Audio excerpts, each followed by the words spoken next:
Bersatulah Indonesia,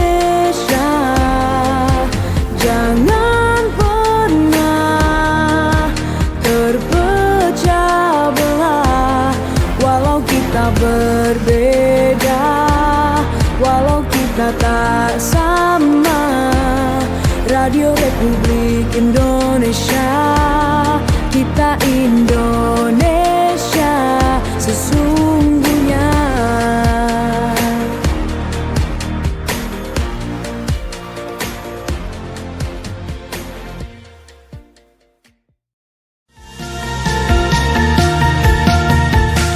Mozaik Indonesia.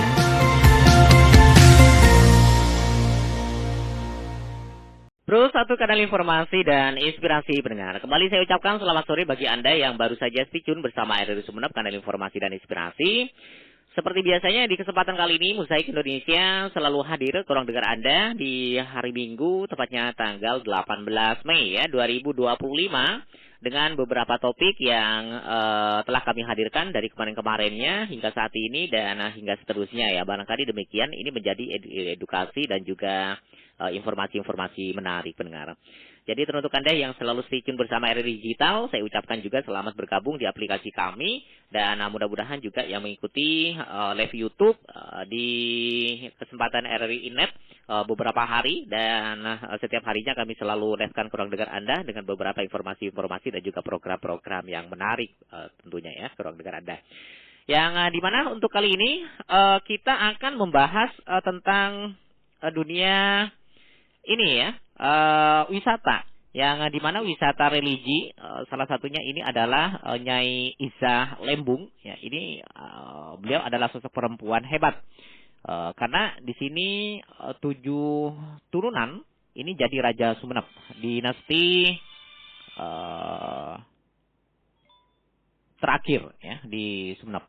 Jadi teruntuk Anda yang ingin mengetahui seperti apa sosok dan juga gambaran dari perjalanan Nyai Izzah Lembung ini hingga saat ini yang masih harum namanya, saya tidak sendiri akan membahasnya ya bersama narasumber kami yaitu ada Bapak Tajul Arifin R.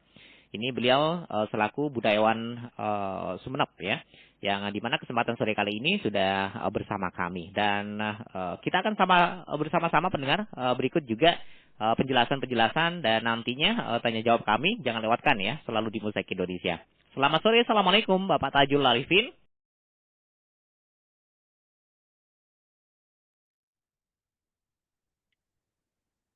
Halo, selamat sore, assalamualaikum Bapak Tajul Arifin. Selamat sore, belum nampak di sini. Oke, tadi Belum nampak. gitu ya. Sepertinya tadi sudah nyaman nih. Iya, ini masih dicoba lagi. Ini Oke. sudah masuk. Oke, masuk. Alhamdulillah. Assalamualaikum Bapak Arifin. Waalaikumsalam warahmatullahi wabarakatuh. Kabar sehat sore kali ini Bapak Arifin. Alhamdulillah, betul-betul. Oke. Siap deh. Bapak Tajul, aktivitasnya apa nih kesehariannya nih setelah Paskah sudah menjadi tim ahli cagar budaya di Sumeneb nih selama beberapa tahun ini? Menulis buku saya, banyak buku-buku sejarah dan budaya Sumeneb sudah saya tulis sampai sekarang sampai mencapai 25 judul sudah.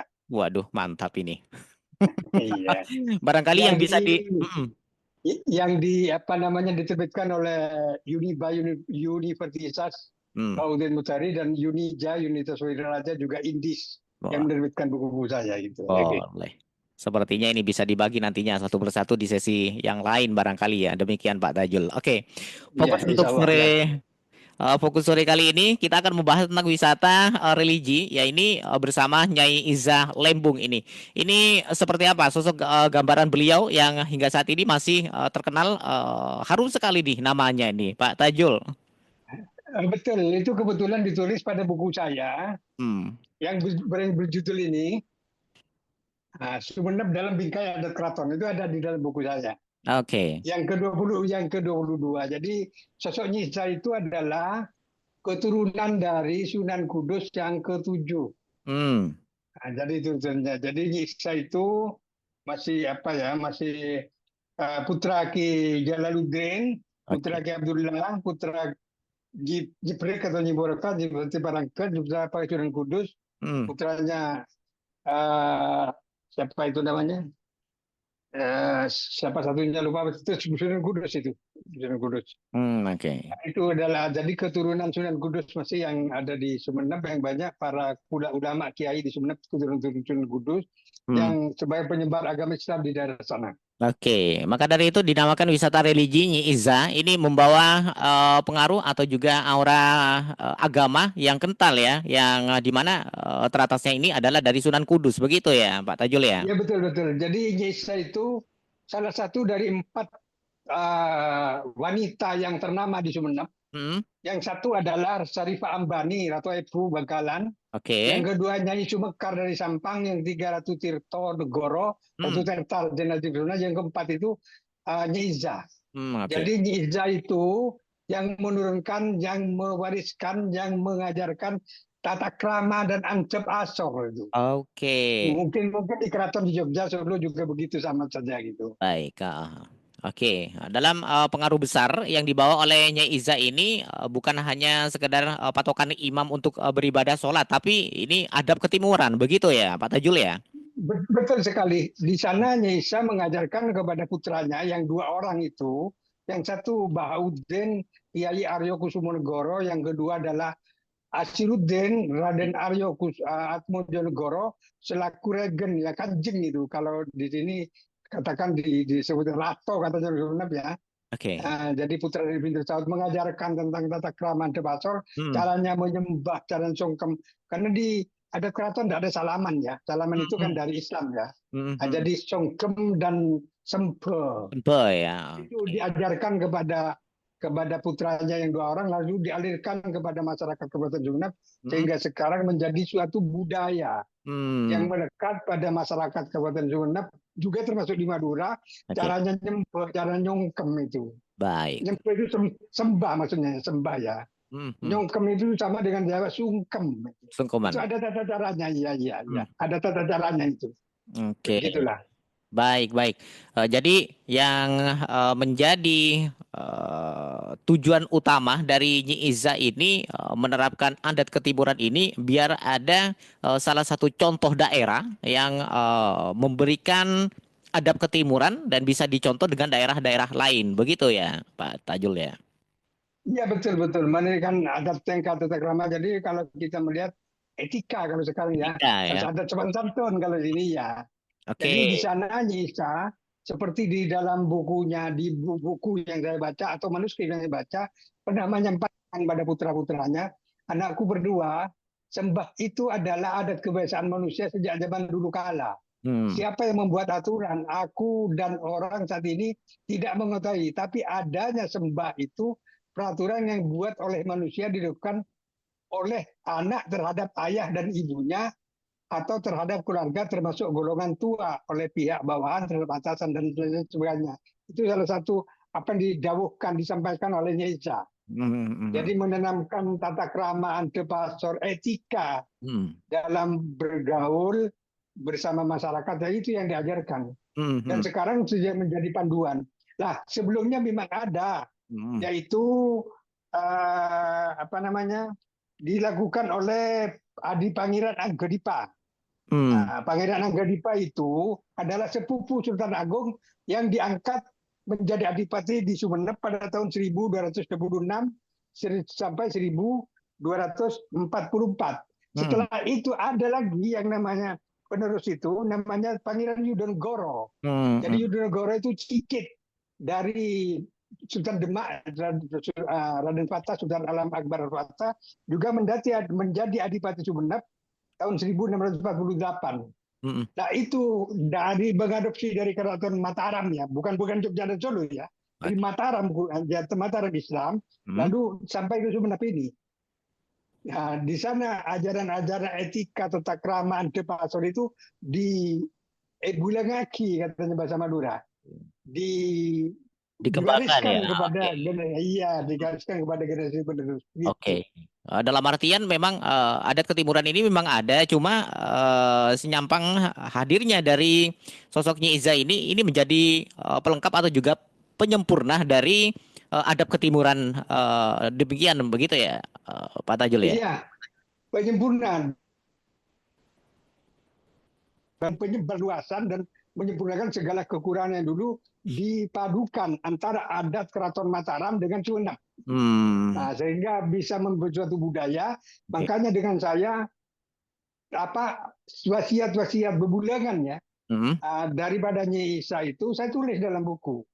Biar anak generasi penerus kita kelak akan bisa mencontoh dan menjadi pedoman bagi anak-anak generasi penerus itu. Kalau tidak nanti takut hilang. Karena kita yang dikhawatirkan bukan seperti dulu zaman Orde Baru ada PMP dan lain sebagainya, sekarang sudah hilang kan, sudah tidak diajarkan. Itu sangat sangat penting itu. Silakan sekalipun dari masa Orde Baru, kalau yang baik kita ambil, jangan dibuang. Karena apapun dan bagaimana itu menjadi pedoman hidup bagi kita generasi genset masa kini, termasuk generasi penerus. Kan begitu ya. Betul, lebih pantas untuk dibudayakan begitu hal-hal yang positif yang baik begitu ya. Betul sekali. Jadi Nyi Isa itu banyak menurunkan generasi-generasi penerus seperti para kanjeng, kalau itu sebenarnya kanjeng Yarato itu kanjeng gitu. Dari berputra salah satu turunan dari Ki Abdullah itu dari Pinter Saud, Asiruddin bergelar Panembahan Notokusumo I, ya itu putra Nyi Isa. Yang kedua, yang ke satu jadi pendeta katanya, Pendeta, jadi ya? begawan. Iya, tidak kawin, hanya membuat keris itu. Di sini sampai sekarang budaya keris itu. Terus turun pada Sultan Abdul Rahman. Itu yang sangat fenomenal sekali, kawan akrab dari Thomas Stamson Raffles. Gubernur Jenderal Inggris, sampai diabadikan di dalam satu buku tulisan Raffles, History of Java. Nah itu adalah cucu dari Nyi Isa itu. Kardinal yang jadi memerintah Sumeneb selama 45 tahun kalau tak keliru. Baik, Luar biasa ya. Iya. 43 tahun ya. Luar biasa memang Nyi Isa ini. Ada peribahasa seperti ini nih Pak Tajul. Ini adab lebih tinggi daripada ilmu. Jadi ini ada kaitan erat ya dari apa yang dibawakan oleh Nyi Iza. Selama kita beradab maka itu adalah hal yang lebih mulia daripada ilmu. Bukan begitu ya Pak Tajul ya? Betul sekali. Kira-kira itu mengadopsi dari hadis Nabi itu. Nah, nama buisu di utamima mamakarimah akhlak. Jadi akhlak lebih utama dari ilmu. Itu sudah rasul itu. Karena Nyi Isa itu masih keturunan daripada Wali Songo. Otomatis menerapkan budaya itu disesuaikan dengan ajaran Islam. Itu sebenarnya. Jadi tidak salah. Nah, semboyan tersebut, mutu tersebut, karena memang ilmu akhlak itu lebih tinggi daripada ilmu. Gitu. Betul, Jadi hanya penerapannya saja atau metodenya saja untuk menjelaskan di daerahnya masing-masing begitu ya, Pak Tajul. Betul sekali. Makanya saya mendesak kepada pemerintah kabupaten agar kurikulum di Mulok ya, muatan lokal itu diselipkan dengan tata krama Depasar atau setidaknya mencontoh kepada PMP apa zaman Orde Baru dulu agar diterapkan. Jadi sekarang sudah kita melihat yang demokrasi kebablasan kayaknya. Jadi bagaimana menghargai yang tua, menghargai atasan sesuai dengan etika ketimuran. Ya, betul. Di sini bukan orang Barat, di sini orang Nusantara.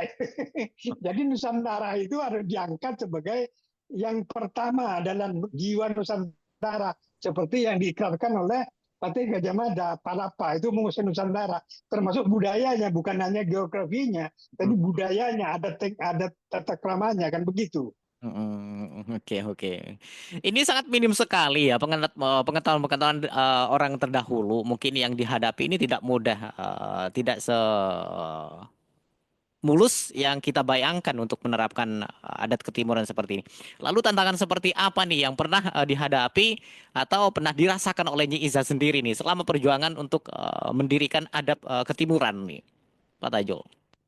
Tantangan yang dihadapi oleh Nyi Isa ya masalah keluarga ya, karena Nyi Isa itu adalah istri pertama dari Pinter Saud. Setelah Pinter Saud menjadi istri dari Ratu Tirtonegoro, beliau cerai terus kawin dengan Kiai Sampurna. Kiai Sampurna itu di Pasongsongan agak jauh dari sana, tapi kuburan Ki Sampurna ada di Pasongsongan, jadi kuburan Nyisa ada di Lembung. Jadi bisa itu. Nah, mungkin waktu sakit pulang tuh bagaimana itu, atau Ki Sampurna pulang ke desa sana nggak ngerti, karena jaraknya kira-kira ada 25 kilometer jaraknya itu. Nah, tantangan yang dihadapi Nyisa sama saja dengan saya. Minimnya literasi. Jadi minat baca itu bukan hanya di Sumeneb dan Nusantara, sangat minim sekali minat baca. Jadi seandainya orang, padahal dulu sebelum medsos itu beredar, adalah buku itu adalah jendela dunia. Jalan dunia, Sekarang sudah tidak sekala sama medsos sudah ya. Bahkan medsos itu dicampur adukkan antara yang hak dan batil. Maaf ya. Kadang-kadang begitu. betul. Jadi ya sudah lama apa lagi, karena kebebasan juga melampaui takaran lah istilahnya. Dan tidak apa-apa itu, kita bangsa Indonesia masih belajar tentang demokrasi, masih belum itu pada masih belajar tentang demokrasi, bagaimana etika dipadukan dengan demokrasi. Jadi etika perlu, makanya tidak salah kalau bisa menurunkan pada putranya selaku penguasa di Sumeneb, kata orang Sumeneb itu Ratona Sumeneb, agar diterapkan kepada rakyat halayak ramai, diterjemahkan sesuai dengan bahasa kekinian, bagaimana tentang tata krama, desa, sopan santun dan sebagainya.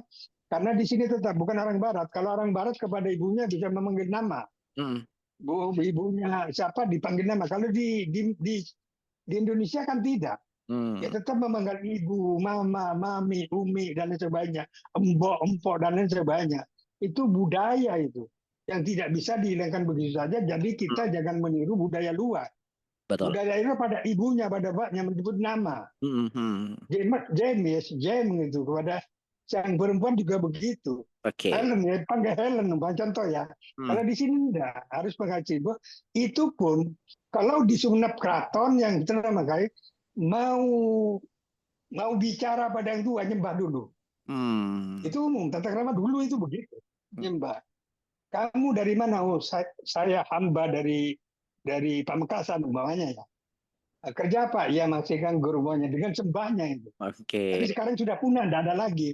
Jadi saya itu termasuk generasi terakhir dari sepuh kepada dan paman saya, dari paman saya Bu Anom, Pak Anom kalau di sini itu tetap menyembah karena sudah Anom saya karena sudah tua, saya sudah coba golongan kepala 7 saya sudah tidak punya sesepuh lagi. Ya tidak bisa. Sedang saya kesulitan untuk mengajarkan kepada generasi penerus. Generasi ya betul. Karena tidak umum, tidak asing katanya.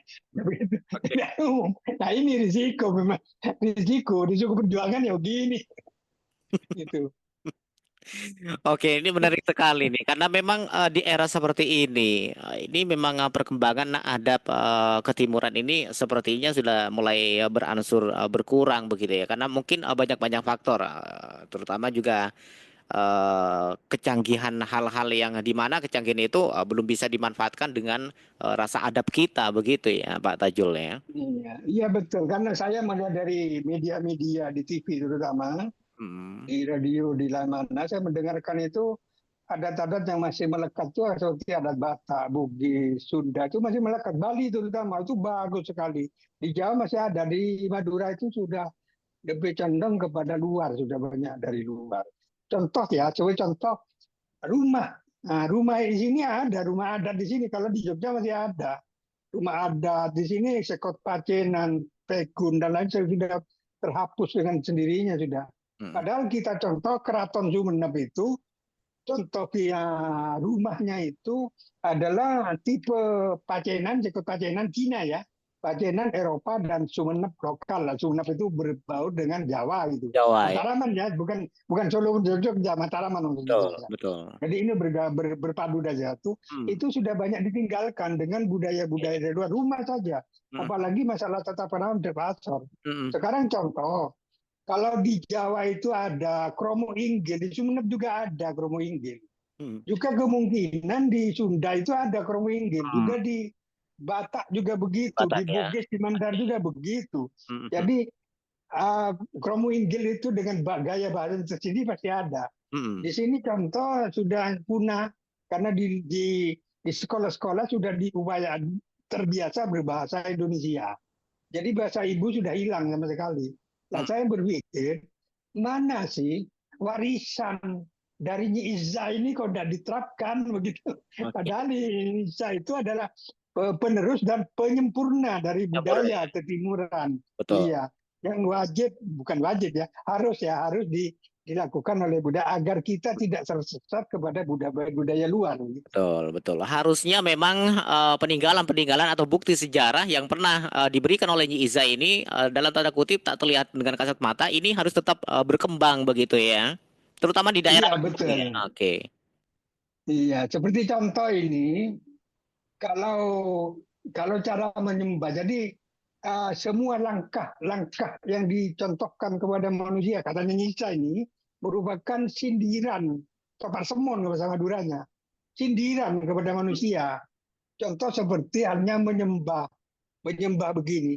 Yang kanan itu namanya panengen ya, rasa batin. Yang Kiri. kiri itu paniwo, rasa dahir. Dahir dan batin menyatu, disalurkan lewat nafas, jadi nafas manusia. Kita menyembah gitu. Kalau menyembah kepada Islam kan sujud kepada Allah, itu sembah budaya ya, bukan jadi spiritual istilahnya. Jadi itu yang perlu diangkat oleh kita. Jadi dalam bahasanya itu keluar masuknya dengan menyembah itu melewati keluar masuknya nafas ya. Dari luar ke dalam, jadi apa ya? Seperti rasa lahirku dan rasa batinku kutujukan kepadamu. Dan aku menghormat kepada dirimu, pada rasanya begitu. Kalau diucapkan. Itu apa ya? Nasihat yang disampaikan oleh Nyi Iza kepada putranya. Oke. Iya. Betul, gitu. betul. Ini sebagai tanda rasa syukur kita diberikan nikmat kehidupan gitu lahir dan batin. Ini segala puji syukur ini disembahkan kepada Tuhan Yang Maha Esa. Begitu dalam artian ya Pak Tajul ya. Ya betul, betul. Intinya juga kepada Tuhan itu. Di Sumeneb itu ada semboyan mutu Bapak Bubuk Guru Rato. Guru Rato ya, oke. Ya, Bapak Bubuk artinya bapak ibu orang tua kita dulu yang disembah. Sudah ada guru kita di Kiai Lombok, Kiai Pondok atau Kiai sekolah ya, itu guru. Rato pemerintah, itu wajib hukumnya. Siap. Nah, setelah itu pada Tuhan, baru hablum minallah. Jadi hablum minannas wa hablum minallah. Itu antar ke sana. Jadi saya kira budaya-budaya yang disampaikan, yang diterapkan di lokal ya, baik itu suku Jawa, Sunda, Batak, Bugis, Madura, Bali, itu saya kira tidak bertentangan dengan ajaran agamanya. Karena dipadukan oleh orang terdahulu, termasuk Nisa itu memadukan antara budaya lokal dan budaya Islami. Menjadi satu, menjadi budaya Nusantara. Itu yang diharapkan ya. Sebenarnya setiap agama ini pasti mengajarkan hal yang baik, gitu ya, Tajul ya. Betul, dia betul. Tidak ada agama mengajarkan yang jelek, pasti yang baik, kedamaian, ketentraman, kesejukan, kan begitu. Bagaimana? Karena maaf saja kalau ibadah itu tidak mutlak ibadah saja, tapi hablum minannasnya, hubungan antara manusianya itu yang diutamakan. Karena itu yang menarik kita ke surga. Maaf itu kembali ke dakwah. Jadi kata krama. Kalau kita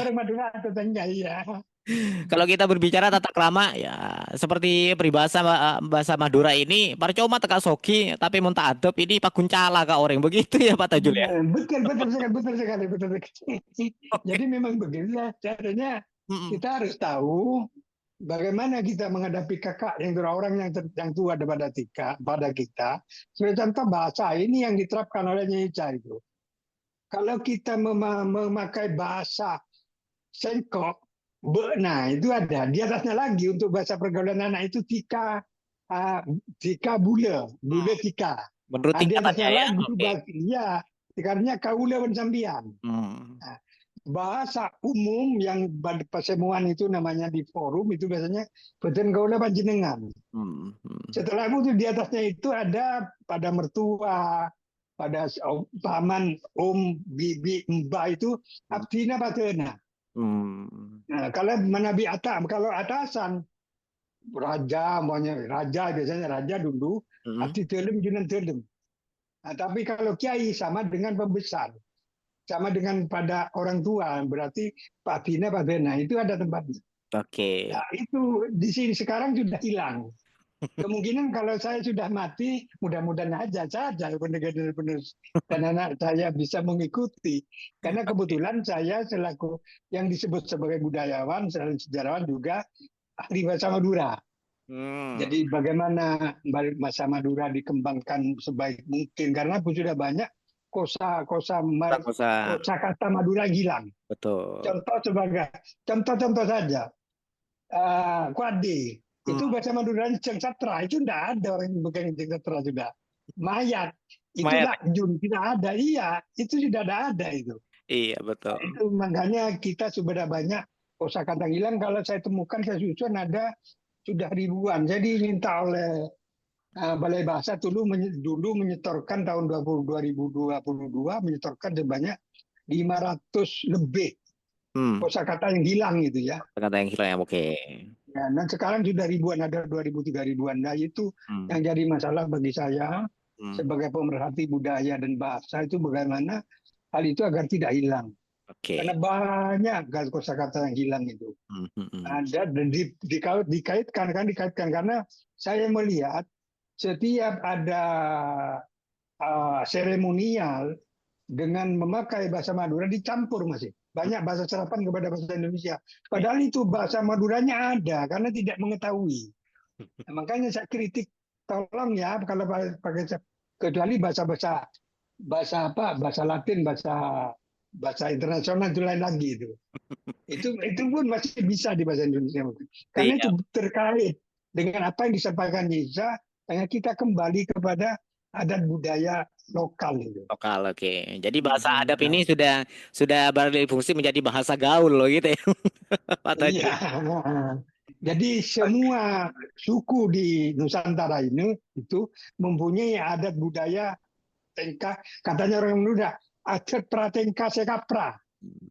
Nah, jadi adat budaya yang dilakukan adat pratengka sekapra itu agar disalurkan kepada generasi penerus lebih baik, lebih utamanya kalau diajarkan pada sekolah-sekolah melalui mulok atau bagaimana. Belajar mulok ya mau jadi agar murid itu tahu. Kadang-kadang saya tanya pada murid, "Bekna guruna bode idima." Tak tahu ya, itu lucu kan anak kecilnya. Karena apa? Mereka tidak bisa disalahkan karena tidak mengerti kepada bahasa. Yang salah bukan anaknya, ya anaknya bicara. Saya tunjuk, jangan bilang begitu. Tak oningki, baru mengatakan. Dulu saya waktu sekolah masih ada guruna bode idima bikan ki. Itu bahasa penengah itu, bahasa penengah bawah itu. Jadi antara anak-anak bikan. Berarti taoning, orang Palesta, orang oning. Atau tidak tahu.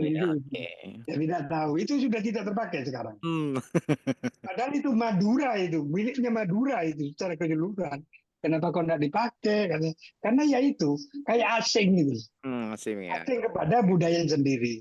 Sebenarnya ini perlu diangkat. Saya mengharap kepada RI sebagai corong dari budaya, salah satu corong dari budaya, agar setiap kali siap saya untuk menjadi narasumber, untuk muter satu persatu. Senang sekali. Karena di Sumeneb itu jadwal seperti pakaian yang dipakai saya. Ini keraton ini. Keraton ya. Ini namanya blangkon ini. Nah, ya, blangkon pasondan ini. Panyundeun kolonaraton. Pakaian yang dipakai itu adalah pakaian genalan bila benten. Hampir dengan di Jawa, di Jogja dan Solo, di sana sama potongannya hanya ke kiri kan, di Sumeneb ke kanan. Di sana loreng-loreng, kalau di sini ada warnanya yaitu warna Sumeneb keraton itu adalah merah dan kuning. Itu ada filosofinya. Warna keraton merah dan kuning artinya kapodeng nyucuk sare, burung kebodang memaduk bunga. Raja sedang filosofinya Raja sedang berbahagia. Berbahagia ya, Iya, senang-senang. Jadi para menteri Hulu Balang dulu menghadap raja di pendopo keraton. Kalau sudah raja memakai rasokan itu, busana itu, merah dan kuning, merah kuning senang budaya. Ini raja sedang akan memberikan bingkisan ya, gitu. Nah, begitu biasanya. Jadi kalau Oke. pakai bir hijau itu kapotong cocok daun. Nah, itu budaya itu yang ditinggalkan oleh leluhur kita itu. Hmm. Yang diciptakan oleh cucunya Nyisa, yaitu Sultan Abdurrahman. Hmm. Nah, itu yang perlu diketahui oleh masyarakat, tapi rupanya sekarang sudah agak Ya. agak kabur gitu. Tapi tidak apa-apa. Yang ada Oke. saya lihat ada di Jogja itu, di Bali itu bagus sekali saya Masih lihat. ya. Di Oke. Bali waktu itu asik ya. Kita senang Oke. sekali. Dan Baik. mudah-mudahan di Sumeneb di Madura itu tetap memakai adat budaya Sumeneb Adat dan budaya. Maduranya. Oke. Katanya desa Sumeneb, Madura adalah darahku. Ini. Oh, mantap sekali. Oke, Oke. Pak Tajul. Ini bagaimana nih perkembangan potensi yang dirasakan oleh wisata religi Nyiiza ini hingga saat ini, baik dari perekonomian ataupun juga budaya yang masih saat ini masih eksis begitu di Lembung. Kalau ke Lembung saya sering ke sana. Jadi para wisatawan yang ke Lembung mayoritas itu lokal, orang lokal. Hmm. Karena yang di luar dari luar itu banyak Asta Tengki, Sayu Tusuk, Hmm. Perengpeng ya. Perengpeng itu Asta Aki Ali itu adalah buyut dari Nyesa. Itu karena mungkin dekat dengan jalan raya persimpangan antara Sumeneb, Masjid Jami, Asta Tengki, Masjid Jami dan Talango Sayu Tusuk. Oke. Maka di sana juga. Jadi Hmm. saya memang mengharap tentang wisata itu, selain wisata banyak sekali, saya tulis dalam buku saya berjudul Ensiklopedia Cagar Budaya Sumeneb. Hmm. Sebanyak 112 cagar budaya yang perlu dikunjungi oleh wisatawan. Hanya bukunya itu banyak beredar di luar, di Sumeneb jarang beli ya. Oke. Jarang karena literasi memang rendah ya di Sumeneb itu, bukan di Sumeneb, di semua di Nusantara itu. Karena mengingat mungkin harganya, padahal harganya sudah di bawah standar itu. Agar bagaimana agar pembeli atau wisatawan bisa mempunyai gitu. Jadi memang begitulah keadaannya, itu tantangan yang dihadapi masa kini dan untuk selanjutnya, masalah budaya baca. Jadi bagaimana caranya? Untung di sini sudah ada banyak, ada medsos yang membantu. Kadang-kadang medsos saya agak banyak yang kabur, kecuali medsos yang resmi ya. Yang resmi baru ada kisi-kisi, ada aturan-aturan, ada pagar-pagar untuk membatasi. Karena kadang medsos itu terlanjur kepada yang negatif kadang-kadang. Jadi ini perlu pemantauan dari pemerintah daerah. Pemerintah Indonesia, pemerintah kita di pusat, dan yang utama itu bagaimana saya tetap berjuang tanpa apapun, maksudnya tanpa modal apapun, bagaimana untuk mengembangkan budaya, sejarah dan budaya lokal ya. Jadi saya dikatakan budayawan lokal ya betul. Ya tidak budaya nasional, enggak lokal, karena yang utama diangkat adalah lokal. Untunglah di Sumeneb punya RRI ya. Jadi RRI itu sejak awal, sejak dulu kantornya itu, dulu kantor Kapetoran RRI Sumeneb itu.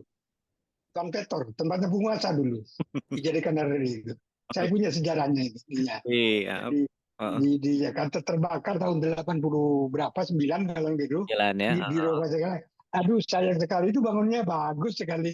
Tapi ya sudah, takdir ya sudah. Itu sudah kehendak yang menguasa terbakar, maka diganti sekarang. Tidak apa-apa lah, yang penting isinya ya, kontennya itu tetap jalan dengan baik, sehingga masyarakat mengerti. Masih terkenal sampai sekarang. Karena saya sendiri kalau bagi-bagi ya bukan hanya TV, tapi RRI itu karena banyak masalah situasi lokal. Yang butuh kami tahu, kami harus tahu. Kalau hanya tahu berita nasional ya banyak sekali, tapi lokal ini yang sangat sulit. Jadi ini lokal, bagaimana perkembangan lokal, mungkin ada apa, terutama tentang masalah banjir, lingkungan hidup, dan di lokal ya. Karena yang merasakan kami yang merasakan, bukan orang luar. Jadi itu yang sangat diperlukan. Jadi saya juga terima kasih kepada RRI. Pernah saya mendapat penghargaan dari RRI dulu, Pak Hasto Kuncoro pribadi, kalau enggak itu saya dapat penghargaan dari RRI karena saya bermitra berat dengan RRI. Malam jam 1 ke sana jadi narasumber. Bagaimana ini perjuangan? Ini perjuangan, bentuk perjuangan kami selaku warga masyarakat. Bagaimana mengeterapkan atlet tengka sekapra dengan dari warisan dari Nyi Iza sampai sekarang. Itu kan warisan yang harus kita hargai, kita junjung tinggi, kita ikuti. Karena keteladanan beliau sangat baik sekali. Karena beliau tahu kepada apa maksudnya. Bagaimana caranya berjalan di hadapan orang tua. Acara ningkong caranya. Bagaimana caranya? Acara ningkong. Karena Sumenep itu tidak mengenal contoh tari. Tari Madura atau Jawa Sumenep. Kalau Sumenep tari tidak ada tari tangan melebihi bau. Pasti di bawah bau tangan. Kalau ke atas itu sudah, kalau ke atas itu bukan Sumenep itu. Bali itu di atas. Sampang Bengkalan itu ke atas. Bengkalan ke atas. Kalau Sumenep bawah. Jadi Ancep Asor memang betul-betul Sumenep itu. Keratonnya. Nah ini ciri khas. Ciri khas ya. Ciri khas daripada kearifan lokal masing-masing. Nah, tidak bisa dipersalahkan, tidak bisa mempermasalahkan yang lain dan sebagainya, tapi kita memadukan.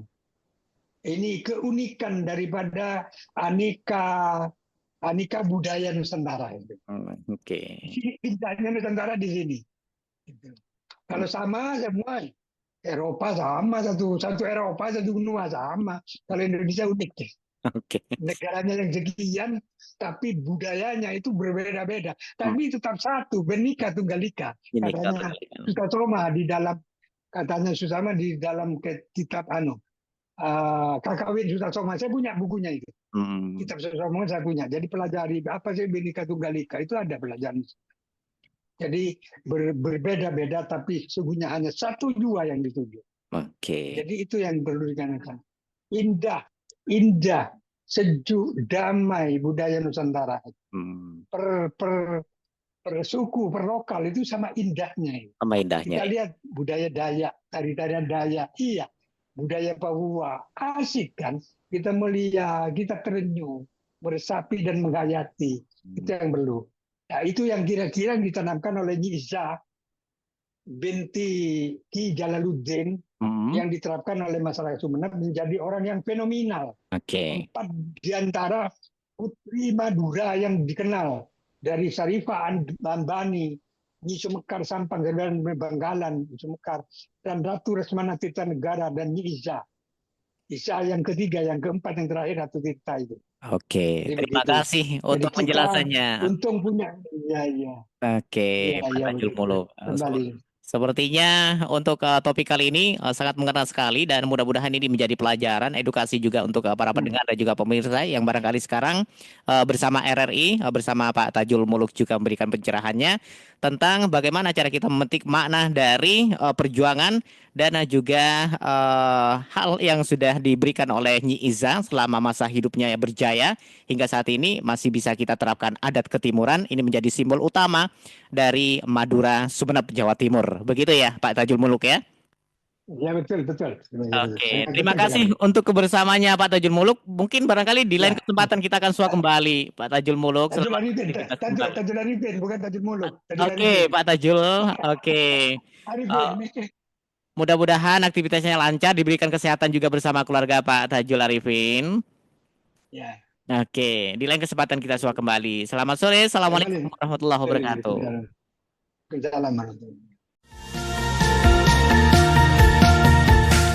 Mozaik Indonesia.